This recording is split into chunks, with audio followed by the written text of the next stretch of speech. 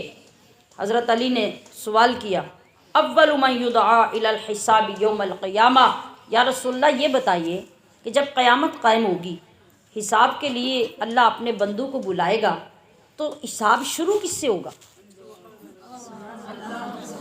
دیکھیں نا، انٹرویو دینا ہو، امتحان ہو، لائن لگی ہوئی ہو تو سارے اسٹوڈنٹس کا کیا دل کرتا ہے کہ میں پیچھے ہو جاؤں؟ بولیں اسٹوڈنٹ ذرا.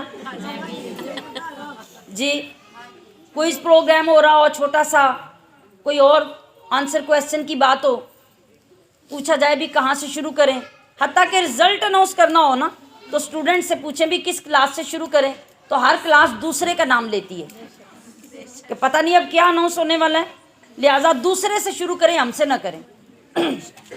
تو حضرت علی المرتضیٰ کو کس چیز کی فکر ہے؟ قیامت کی. اور جاننا چاہتے ہیں. پوچھا یا رسول اللہ یہ بتائیے کہ قیامت میں وہ جو حساب کتاب کا سلسلہ شروع ہونا ہے تو سب سے پہلے سوال کس سے کیا جائے گا؟ کس کا حساب سب سے پہلے لیا جائے گا؟ جو سوال کیا اللہ کے رسول سے تو آپ علیہ الصلوۃ والسلام نے ارشاد فرمایا ابو بکر. سب سے پہلے قیامت میں سوال و جواب حساب کا آغاز ابو بکر سے کیا جائے. پھر یہ سنا، پھر عرض کیا ثم من، یا رسول اللہ اس کے بعد کون؟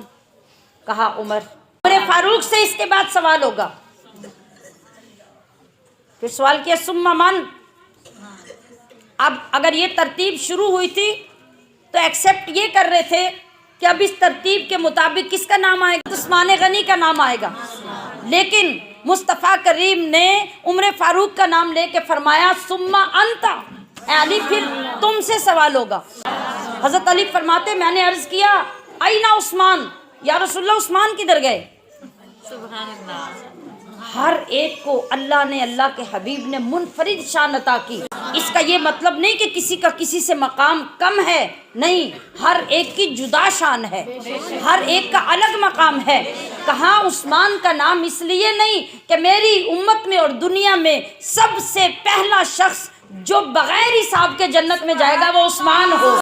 اس لیے کہ عثمان نے میرے اسلام کے ساتھ حساب نہیں کیا، میرے غلاموں کو فوائد پہنچانے کے لیے حساب نہیں کیا، لہٰذا رب قیامت میں اعلان کرے گا کہ عثمان بغیر حساب کے جنت میں جائے. اس لیے اے علی تیسرے نمبر پہ تم سے سوال و جواب کیا جائے. ان لوگوں سے سوال و جواب کیا ہوگا؟